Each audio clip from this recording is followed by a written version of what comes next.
What's up everybody, welcome back to this next video. I am Eagle Firefly, thank you for joining. If you're new to the channel, welcome, and please check out our other videos. Okay, so if you have been with us earlier on, you'll notice that we fly the Tengu quite a bit on the level 4 missions, and we have now sort of developed this into a bit more of a stable tank. Like I said earlier on, it wasn't optimal, and this is an ever-evolving project. So this is the Tengu. For those of you who have not seen it before, we now have the glacial drift skin on it. Really like this skin. Managed to pick it up relatively cheap on the market. So yeah, we've got the winter feel going there. So anyway, the mission we're running is part of the level 4 series, so we're running the Vengeance mission. So we'll go through that, a couple of blitz tips and stuff like that. So here's the fit. So not major changes, but some slight changes. So now we're running at still above 1k DPS. We fit javelins and we get approximately 600 DPS. Range about 32 kilometers. But as you can see, as you'll come across over the series, we're going to be picking missions that are around the 30 to 35 kilometer spawn points. So there's a little bit of science to it, but we'll go into that another time. So changes, we've got ancillary current router for the power grid, rocket fuel cache partition to give the heavy assaults more flight time, and then we've got the medium core defense operational solidifier, and that's to basically to increase the decrease the shield booster cycle. So it'll go from say 3.8 to 2 point whatever. So have a look at that. Looking at the fitting management, so I'll drop this for PYFA, copy and paste it into the description so you can see. So the ballistic controls that we can see there, which have got the fairly decent rolls on, just a tech too, because having a third is just a bit overkill really. Capacitor Flux Coil to give us the extra cap in the mids. So we've now got the Caldari Navy large shield booster, and that gives us 520 hit point repair per 2.6 seconds, which gives us about a 203 hit point per second repair rate.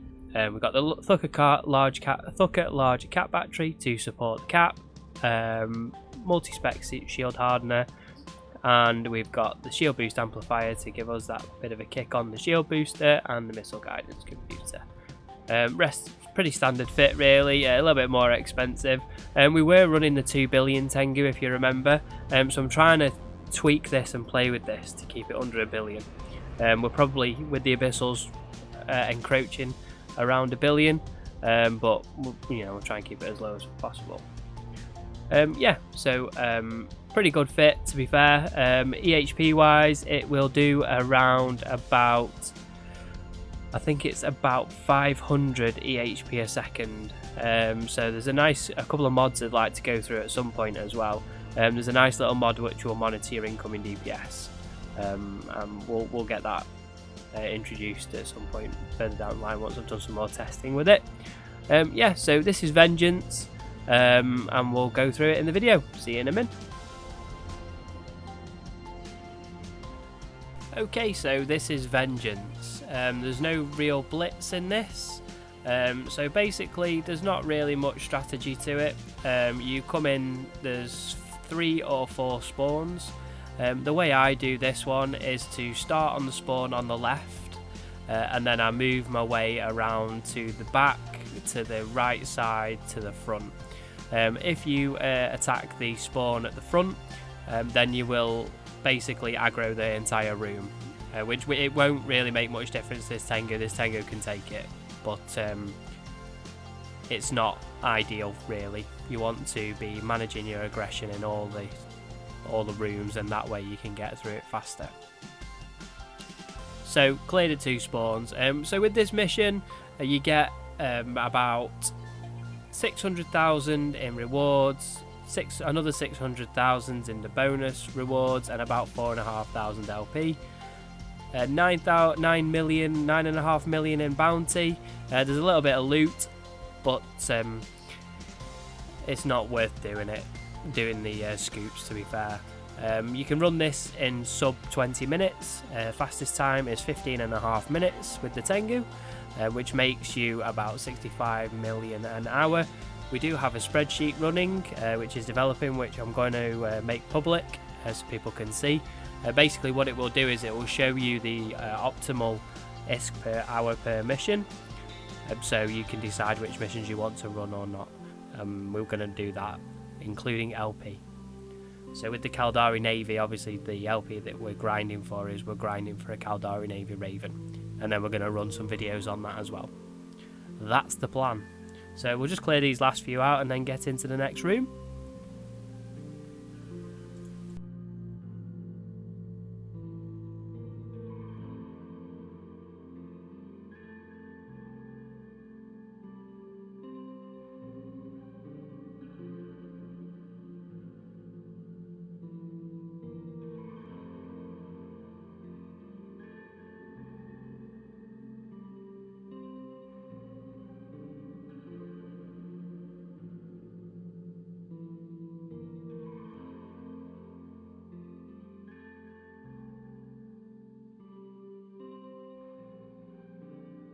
Okay, so Pocket 2, a similar sort of strategy really.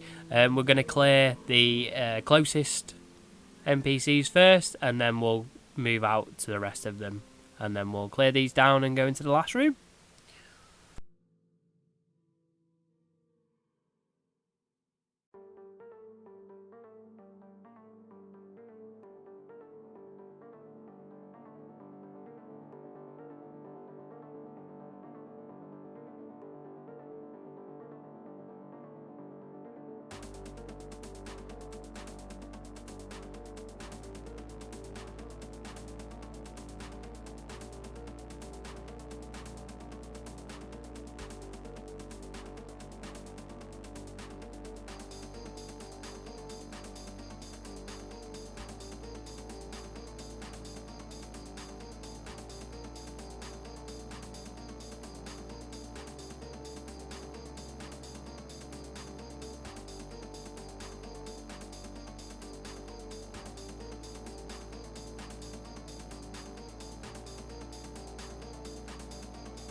And now we make it into the last room.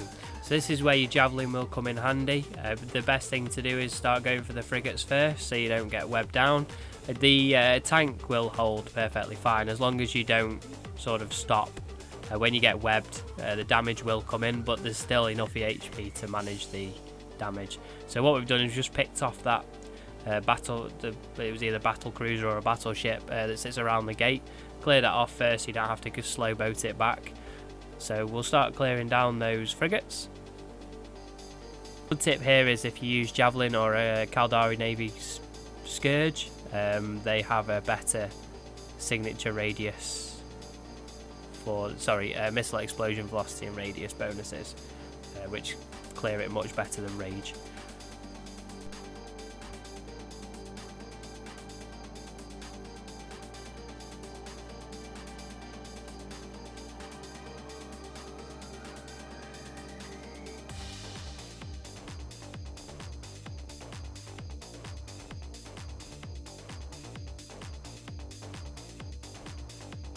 So then once you've done all that, you'll clear them all down, and then you'll go for the mission objective, which is the final battleship. Is it Raquel in the room? And then we'll finish the mission and hand it in. So thank you for watching this video. Thanks for sticking around. Please do all that good stuff, like, subscribe, comment if you like the content. Also any feedback is appreciated. Just please keep the feedback on a level plane. Just want to point out that there has just been some feedback through that has not been appropriate, and we've had to deal with that on a different plane. It will get dealt with. I'm all for fairness, and I'm all for non-toxic environments. This is an environment for everybody to enjoy, so please bear that in mind when you're putting your comments on. Obviously I'll read everything, I take everything on board, so if you want to put it, just please keep it on a level plane. So thank you for watching, and I shall see you soon.